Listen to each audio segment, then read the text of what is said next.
Suruhanjaya Pencegahan Rasuah Malaysia, topik yang hangat diperkatakan dan sudah semestinya mengundang pelbagai reaksi masyarakat. Persoalannya, sejauh manakah keberkesanan SPRM dalam menangani segala permasalahan yang timbul? Bersama saya untuk merungkai segalanya.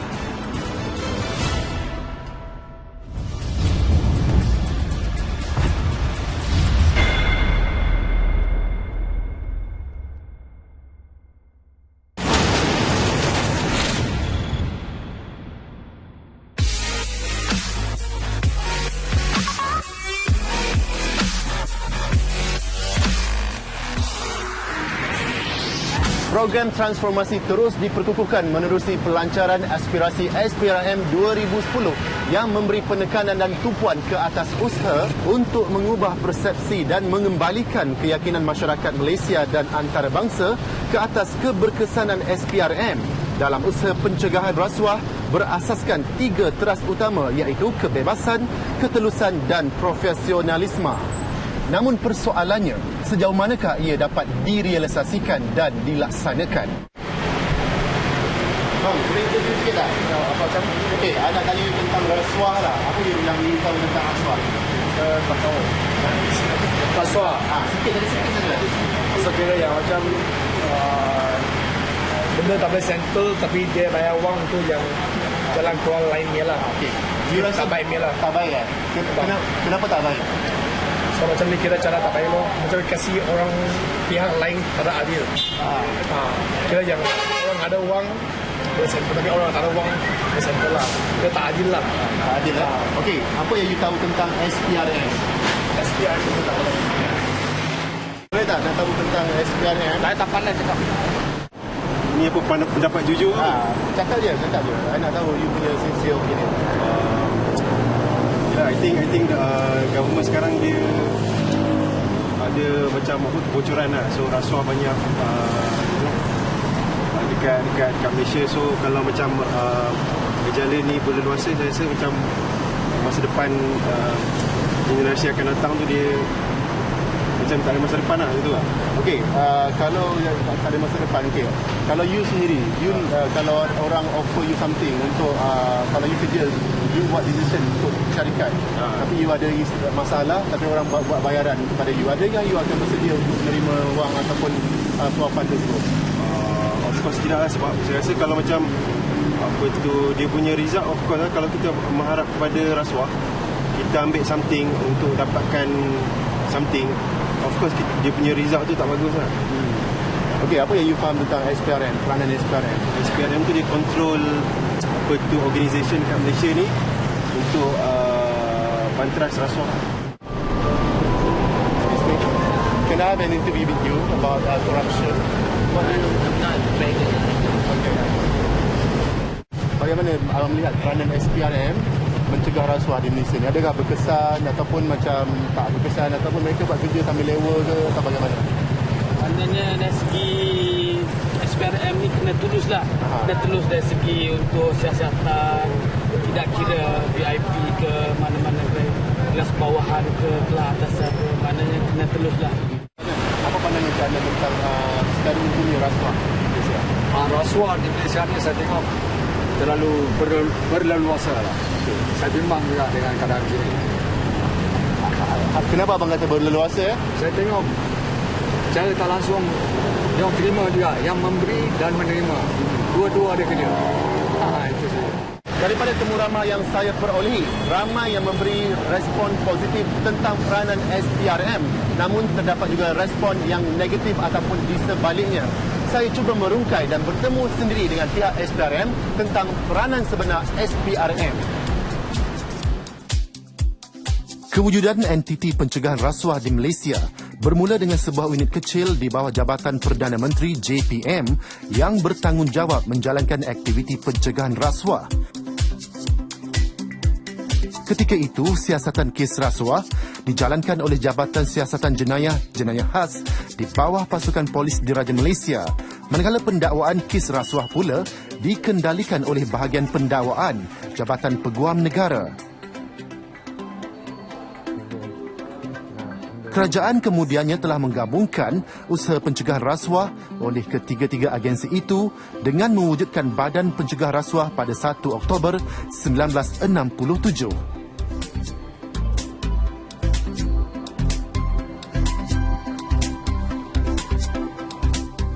Assalamualaikum. Salam Tuan. Berapa? Tuan, bagaimana usaha untuk memantapkan kaki tangan dan bentuk-bentuk latihan yang diberikan kepada kaki tangan SPRM sendiri? Selepas pegawai-pegawai ini diambil bertugas, lulus kata orang tu sesi di peringkat Suruhanjaya Perkhidmatan Awam, mereka sebenarnya akan ditempatkan di Akademi Pencegahan Rasuah Malaysia selama 12 bulan, di mana terdapat 2 sesi, iaitu sesi pertama bagi sesi pembelajaran dan juga sesi yang kedua bagi sesi pemantapan dan juga penilaian. Sebelum mereka tamat latihan dan seterusnya akan ditempatkan di bahagian ataupun di negeri masing-masing yang akan ditetapkan kemudian.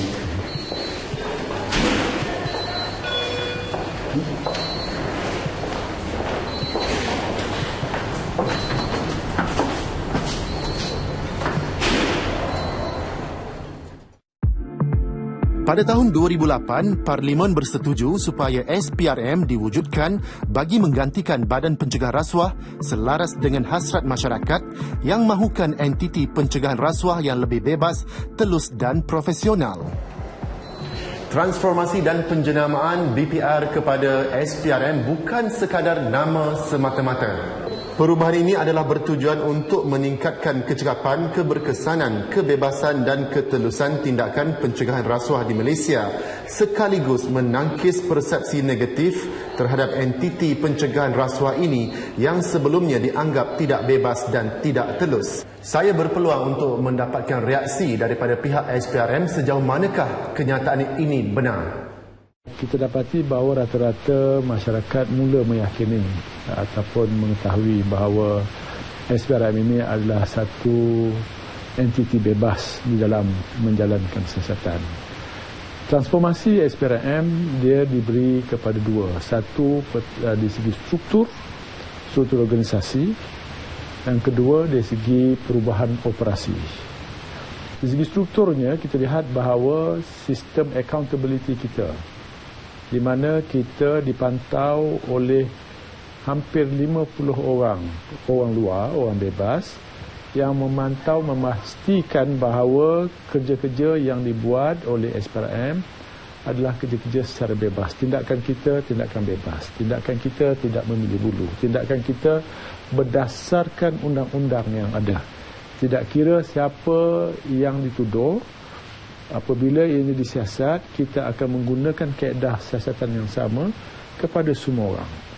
Itu dah mula menampakkan bahawa transformasi struktur ini telah berjalan ataupun mendatangkan hasil. Kerana entiti ini sentiasa memantau kerja-kerja kita. Ada daripada NGO, ada daripada bekas hakim, bekas anggota penguatkuasaan, daripada badan-badan profesional misalnya, ahli-ahli akademik. Mereka ini mewakili masyarakat.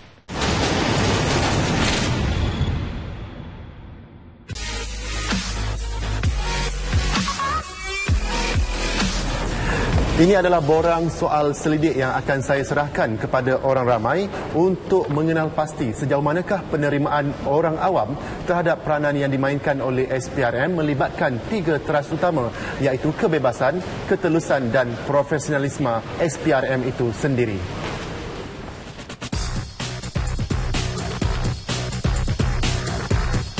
Adakah abang sedar dengan kewujudan SPRM di Malaysia? Ya atau tidak? Ya.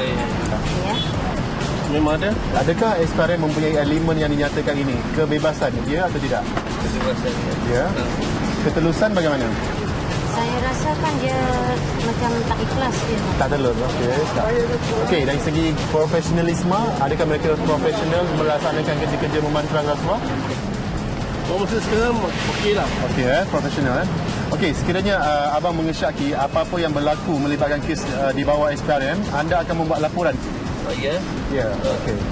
Kenapa abang rasa nak buat laporan ni? Kerana kalau dah buat seseorang tu dah buat salah, kita mesti lapor kepada SPRM lah. Saya akan buat laporan. Tengok macam mana. Tengok keadaan. Turun padang macam tu. Mana lebih banyak bertemu dengan masyarakat awam lah. Yalah. SPRM ni kena mendekati rakyat. Dan macam jabatan kerajaan lain jugalah. Dia dekat dan macam mana terangkan kepada masyarakat macam mana rakyat perlu membuat laporan sebegini, macam mana. Mungkin dia kena turun padang lah. Turun padang. Turun padang. Kepimpinan Suruhanjaya telah menubuhkan unit transformasi yang merangka Pelan Strategik 2011-2013. Pelan ini memberi penekanan 4 keberhasilan sasaran iaitu pengurusan siasatan yang efektif, pencegahan dan pendidikan yang efektif, memelihara keyakinan dan membina kapasiti, serta kapabiliti modal insan. Sebanyak 50 set borang soal selidik tentang profesionalisme SPRM telah diserah dan dijawab oleh penduduk di kawasan bandar, khususnya di Kuala Lumpur, dan saya akan menghantar 50 lagi borang soal selidik kepada penduduk di kawasan luar bandar, dan satu konklusi akan diperolehi berdasarkan 100 borang soal selidik yang melibatkan penduduk bandar dan juga penduduk di luar bandar tentang profesionalisme SPRM dan peranan mereka. Jawatan Kuasa Eksekutif Transformasi JET ditubuhkan bagi mengkaji struktur keseluruhan, mengkaji sistem dan operasi sedia ada SPRM, menilai dan melaksanakan cadangan penambahbaikan berdasarkan laporan Suruhanjaya Diraja, melaksana dan memantau reformasi struktur barisan pengurusan, membangunkan hala tuju pembangunan modal insan SPRM, memperkembangkan keupayaan penyiasatan perakaunan forensik, mendefinisikan semula usaha SPRM dalam mengenal pasti kelemahan dan menyediakan cara-cara pembaik pulihan serta-merta dalam meningkatkan kualiti operasi SPRM secara keseluruhan.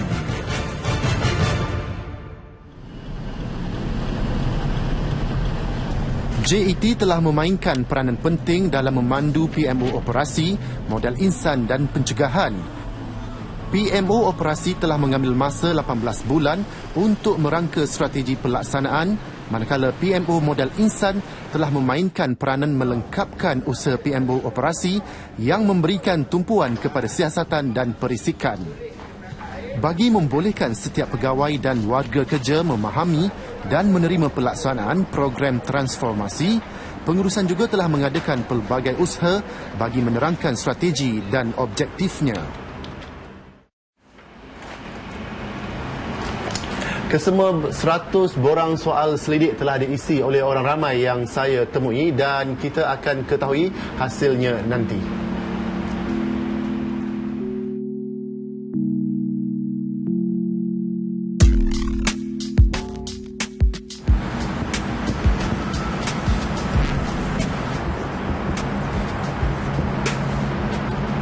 Rata-rata jawapan daripada orang ramai melalui borang soal selidik yang saya edarkan, mereka amat menginginkan SPRM mengamalkan konsep profesionalisme yang jitu. Dan bagaimanakah SPRM menterjemahkan konsep profesionalisme itu melalui kacamata mereka sendiri?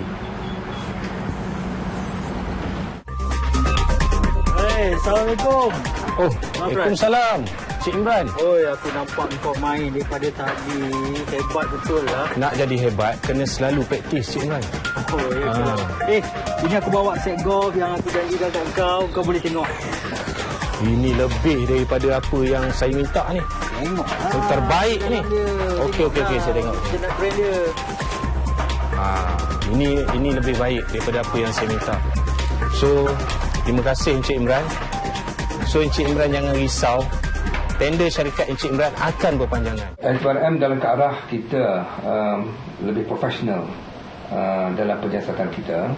Antara lain tindakan yang kita telah ambil ialah kita menambah baik dari segi turut penyiasatan kita, yang mana kita menggunakan teknik yang dinamakan MTI atau Managing Team-Based Investigation ataupun penyiasatan secara berpasukan. So dalam di bawah MTI ini kita wujudkan satu bentuk bilik gerakan operasi yang singkatan namanya ialah bilik BCOS. Di mana satu kes tu apabila kita telah mulakan penyiasatan, maka semua pegawai-pegawai yang terlibat dalam penyiasatan itu akan ditempatkan dalam bilik BCOS ini. Dan dalam bilik BCOS ini segala pemusatan penyiasatan, segala keterangan-keterangan yang telah diperolehi dikumpulkan di situ. So penyiasatan akan lebih nampak lebih berkesan dan hasilnya adalah amat baik. Salah satu daripada transformasi yang kita jalankan dalam penggunaan MTI ini ialah kita juga menggunakan VIR ataupun mengambil pernyataan menggunakan video interview recording dinamakan cara ringkasnya. Bolehkah kamu terangkan bagaimana kamu berkenalan dengan Encik Zafran Abbas? Saya kenal Encik Zafran Abbas sebab dia eksekutif syarikat Jutajaya Sdn Bhd kan. Saya kenal pun sejak tahun 2012. Itu pun sebab urusan kerja, pasal kontrak selenggara bangunan Jutajaya kat Jalan Seruling tu. Tapi itulah tuan, saya tak adalah close sangat dengan dia. Cuma pernah jugalah sekali dua meeting macam tu. Okey Cik Imran, selain daripada Encik, adakah sesiapa daripada syarikat ataupun keluarga kamu yang mempunyai urusan dengan Encik Zafran Abbas? Setahu saya, pekerja ke, keluarga saya ke, memang tak ada urusan dengan Encik Zafran tu. So dalam kita mengambil menggunakan teknik ini, mengambil rakaman percakapan, menggunakan video, pertama dia akan merekodkan keterangan dengan lebih baik dan boleh diterima di mahkamah. Yang kedua, kita mengelakkan daripada sebarang isu-isu atau tomahan-tomahan daripada mana-mana pihak terhadap pegawai SPRM. Mestilah ada untuk kau kan. Okay, alright, Roger. Go. So, Encik Imran jangan risau. Kontrak tender syarikat Encik Imran tu, insya-Allah boleh sampai bila-bila.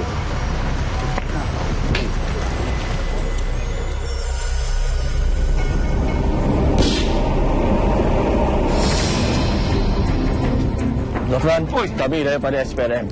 Anda telah melakukan jenayah rasuah. Itu tak benar. SPRM menjalankan tugas dengan profesional. Dan kita ingin menekankan bahawa siasatan yang kita buat ni adalah untuk rakyat, untuk orang ramai. Kami dibayar gaji, dibayar oleh pembayar cukai untuk menjalankan tugas. So apa yang kami buat ni bukanlah untuk kepentingan SPRM, tapi untuk kepentingan masyarakat. So apabila kita cakap pasal masyarakat di sini, kita akan melayan sesiapa saja yang kita siasat dengan adil. Jadi isu-isu ketidakadilan, isu-isu tentang kekerasan terhadap mana-mana orang ditangkap adalah tidak timbul. So kalau lihat pada statistik kita 2011 hingga sekarang, saya boleh katakan sifar kekerasan ataupun ketidakadilan dari orang-orang yang ditangkap atau disiasat oleh SPRM. Apa yang telah diperkatakan tadi jelas menunjukkan kredibiliti dan kesungguhan SPRM melaksanakan tanggungjawab penuh dedikasi. Tiada unsur berat sebelah dan diskriminasi sepanjang melaksanakan amanah yang telah diberikan. Program transformasi SPRM dilaksanakan bagi mengukuhkan strategi operasi pencegahan rasuah, pengurusan berkesan modal insan dan meningkatkan usaha mencegah rasuah. Sejauh manakah keberkesanan strategi ini dalam kalangan masyarakat? Assalamualaikum tuan. Ada wartawan nak temu dengan tuan. Baik, kita mensasarkan pelbagai fokus target berdasar kepada dapatan kajian yang kita buat. Dilihat dari segi keberkesanan yang kita kaji ialah kefahaman masyarakat. Ada dua bentuk kefahaman yang kita tengok, iaitu terhadap maklumat umum dan maklumat khusus. Kefahaman masyarakat mengenai maklumat umum, mengenai peranan dan tanggungjawab SPRM, mengenai kesalahan, mengenai bahaya rasuah adalah amat baik. Walau bagaimanapun, maklumat khusus, yakni mengenai undang-undang, mengenai kuasa dan tanggungjawab, mengenai peranan SPRM, peranan jawatan kuasa masih belum begitu kukuh, mengakibatkan kadang-kadang timbulnya persepsi tidak betul, persepsi negatif terhadap SPRM.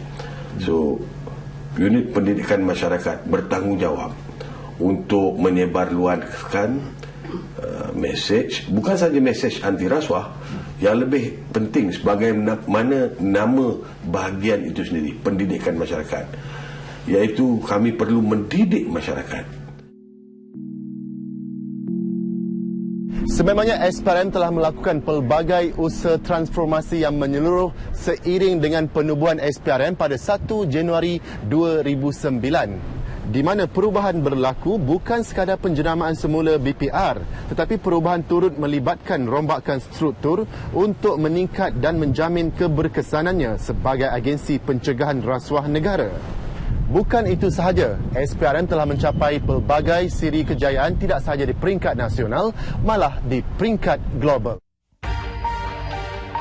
Buktinya, Malaysia menjadi tuan rumah kepada persidangan IACC yang berlangsung di Pusat Konvensyen Antarabangsa Putrajaya, PICC Putrajaya. IACC merupakan pertemuan pencegahan rasuah yang terbesar dan disertai pakar-pakar terkemuka pelbagai jurusan dari seluruh dunia. Platform ini juga digunakan oleh pelbagai negara untuk berkongsi maklumat terkini mengenai kemajuan dan cabaran dalam usaha memerangi rasuah. Persidangan anti rasuah antarabangsa IACC kali ke-16 ini telah berjaya dalam mencapai matlamat bagi memerangi jenayah rasuah dengan lebih berkesan. Harapan saya adalah merupakan harapan memenuhi harapan rakyat dan juga stakeholder yang mempunyai keperhatianan ke atas isu rasuah di dalam negara ini. Kepada pegawai-pegawai SPRM, saya mengharapkan mereka meneruskan prinsip iaitu menjalankan siasatan tanpa mengira siapa. Ketegasan, ketulusan di dalam siasatan mesti mengekalkan etika kita siasat tanpa rasa gentar. Yang kedua ialah pengharapan saya kepada orang ramai itu sendiri. Kerana tidak akan ada kes yang boleh diselesaikan, tidak ada kes yang boleh dicapai dengan baik keputusannya, melainkan orang ramai bekerjasama dengan kami. Pegawai SPRM kita ni yang seramai lebih kurang dalam 900 pegawai penyiasat sudah tentu tidak boleh tahu banyak kes yang ada di negara ini, melainkan masyarakat sendiri memberi kita maklumat-maklumat yang baik kepada kami. Kepada pendakwaan kita juga berharap bahawa dalam kes-kes rasuah tidak ada pemilihan ataupun dalam bahasa Inggerisnya a selective prosecution. Siapa yang salah mestilah dibawa ke pengadilan. Kes mesti berasaskan kepada merit kes tersebut. Kepada hakim ataupun kehakiman, kita berharap kes-kes SPRM diadili dengan keadilan, iaitu mendapat pengadilan yang mereka yang melakukannya dibawa kepada kehakiman dan sabitan dan beri pengajaran kepada masyarakat. Harapan saya kepada agensi-agensi kerajaan dan juga sektor swasta. Agensi kerajaan di sini termasuklah kepada jabatan-jabatan kerajaan yang banyak berurusan dengan masyarakat dan mereka haruslah ke depan dalam untuk memetas rasuah. Begitu juga pihak swasta, terutama sekali melibatkan perbankan dan juga GLC. Kedua-dua agensi swasta ini adalah agensi yang berkait rapat dengan masyarakat dan mereka juga diberi tanggungjawab oleh masyarakat untuk melaksanakan pembangunan. Kepada orang yang membuat undang-undang ataupun legislator, ahli-ahli yang berada di parlimen misalnya, saya minta mereka memastikan bahawa kebebasan ini dijaga. Sekiranya kebebasan ini tercela, ubah undang-undang, ubah peraturan, kerana mereka adalah pemegang amanah daripada rakyat dan rakyat menghendaki SPRM ini sebagai satu agensi yang bebas. Kerajaan sekarang yang ada sekarang ini mempunyai political will yang tinggi yang membolehkan SPRM menjalankan tugasnya dengan lebih berkesan. Sebenarnya semua pihak mempunyai peranan dan harapan saya adalah harapan mereka.